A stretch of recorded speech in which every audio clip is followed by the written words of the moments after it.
কসবা কাণ্ডে গ্রেফতার কলেজের নিরাপত্তারক্ষী পিনাকি বন্দ্যোপাধ্যায়কে গ্রেফতার কসবা থানার। কসবা কাণ্ডে এবারে গ্রেফতার কলেজের নিরাপত্তারক্ষীকে গ্রেফতার কসবা থানার। আগেই নিরাপত্তারক্ষীকে জিজ্ঞাসাবাদ করা হয়েছিল, এবারে গ্রেফতার নিরাপত্তারক্ষী পিনাকি বন্দ্যোপাধ্যায়। প্রশ্ন উঠছে, ঘটনার দিন কেন বাধা দেননি নিরাপত্তারক্ষী? কেন কাউকে কিছু জানালো না পিনাকি বন্দ্যোপাধ্যায়? কার কথায় বন্ধ কলেজের মূল গেট?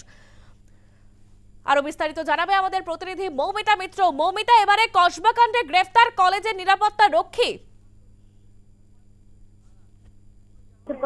তিনি কিন্তু গতকালই বলেছিলেন যে এই সাউথ কলকাতা ল কলেজে যারা ডিউটিতে থাকেন মূলত অস্থায়ী কর্মীদেরকে এখানে নিরাপত্তার দায়িত্বে নিয়োগ করা হয়, এবং সেই জায়গায় দাঁড়িয়ে গত 25শে জুন সেকেন্ড শিফটে মূলত যারা ডিউটিতে ছিলেন, অর্থাৎ যেটা তরুণী অভিযোগ করেছেন যে 7:30 থেকে 10:50-এর মধ্যে এই ঘটনা ঘটেছে, সেক্ষেত্রে নিরাপত্তারক্ষী তিনি কিন্তু বাধা দিতে চেয়েছেন, কিন্তু অন্য যে দুজন অর্থাৎ পিনাকি এবং তার সঙ্গে সঙ্গে দেব, তারা যে একেবারে গার্ডরুমের বাইরে তারা পাহারা দিচ্ছিলেন এবং নিরাপত্তারক্ষীকেও ঠেলে সরিয়ে দেওয়া হয়।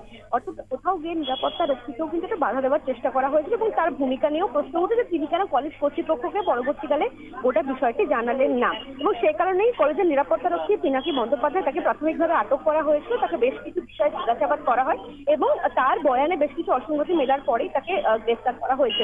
এবং যেটা প্রশ্ন উঠছে যে এতক্ষণ ধরে অর্থাৎ সন্ধ্যে থেকে একেবারে প্রায় রাত 11টা পর্যন্ত এই ঘটনা ঘটলো, সমস্ত কিছু জেনেও তিনি কেন কলেজ কর্তৃপক্ষকে কোনো বিষয় সম্পর্কে জানালেন না? যে পড়ুয়াদের বিরুদ্ধে অভিযোগ উঠছে যে নিরাপত্তারক্ষীকে তারা ফেলে সরিয়ে দেয় বা গার্ডরুম থেকে তাকে বের করে দেয় বলে অভিযোগ, তাদের বিরুদ্ধে কেন কোনো তথ্য কলেজ কর্তৃপক্ষকে দিলেন না, সেই বিষয়টা নিয়ে ইতিমধ্যে প্রশ্ন উঠছে। অর্থাৎ নিরাপত্তারক্ষীরও একটা বড় গাফিলতির বিষয় কিন্তু এখানে অবশ্যই উঠে আসছে, এবং সেই জায়গা থেকেই নিরাপত্তারক্ষীও একই রকম ভাবে তাকে জিজ্ঞাসাবাদ করা হচ্ছিল এবং তার বেশ কিছু এখানে ভূমিকা পাওয়া গিয়েছে, এবং যে কারণে নিরাপত্তারক্ষী পিনাকি বন্দ্যোপাধ্যায়, যিনি খড়দহের বাসিন্দা এবং গত 25শে জুন সেকেন্ড শিফটে যিনি ডিউটিতে ছিলেন, তারপর কিন্তু একই রকম ভাবে গ্রেফতার করা হয়েছে। একেবারে মৌমিতা, তুমি সঙ্গে থেকো। এবারে কসবা কাণ্ডে এবারে স্ক্যানারের নিরাপত্তারক্ষীরা, কর্তব্যরত নিরাপত্তারক্ষীদের তালিকা তৈরি। 25শে জুন কারা ছিলেন ডিউটিতে, 25শে জুন সেকেন্ড শিফটে কারা ছিলেন, ঘটনার দিন রাত 10:30 পর্যন্ত কি চলছিল ওই কলেজে, সবটা খতিয়ে দেখছে তদন্তকারীরা। সরাসরি চলে যাবো আমাদের প্রতিনিধির কাছে। মৌমিতা, তুমি যেমনটা জানাচ্ছিলে যে কর্তব্যরত নিরাপত্তারক্ষীদের এবারে তালিকা তৈরি করা হয়েছে, এই বিষয়ে বিস্তারিত কি জানতে পারা যাচ্ছে মৌমিতা?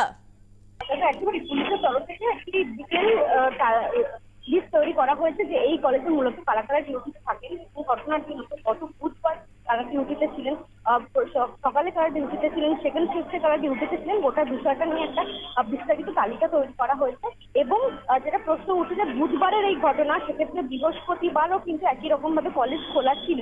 সেক্ষেত্রে এই নিরাপত্তারক্ষীরা তারা যদি প্রয়োজন মনে করতেন, তারা কিন্তু কলেজ কর্তৃপক্ষের নজরে গোটা বিষয়টি আনতে পারতেন, এবং পুলিশের তরফ থেকে একজন নিরাপত্তারক্ষীকে যেরকম গ্রেফতার করা হয়েছে, তার পাশাপাশি অন্যান্য যারা নিরাপত্তারক্ষীরা রয়েছেন যারা ডিউটিতে ছিলেন তাদের কেউ কিন্তু একই রকম ভাবে পাশাপাশি জিজ্ঞাসাবাদের একটা প্রক্রিয়া রয়েছে। এবং এই যে সিসিটিভি ক্যামেরাগুলো একেবারে গ্রাউন্ড ফ্লোরে রয়েছে, সেই সিসি ক্যামেরা কারা অপারেটিং করে, সেটা মোবাইল থেকে কোনোভাবে তার অ্যাক্সেস রয়েছে কিনা, বা সেখান থেকে কোনো ট্যাম্পারিং করা হয়েছে কিনা এই ঘটনার পরে, তার কারণ এই যে মনোজিৎ মিত্র বা আরো যারা বাকি যারা অভিযুক্তরা রয়েছেন কিন্তু যথেষ্ট প্রভাবশালী এবং ছাত্রদলের ঘনিষ্ঠ।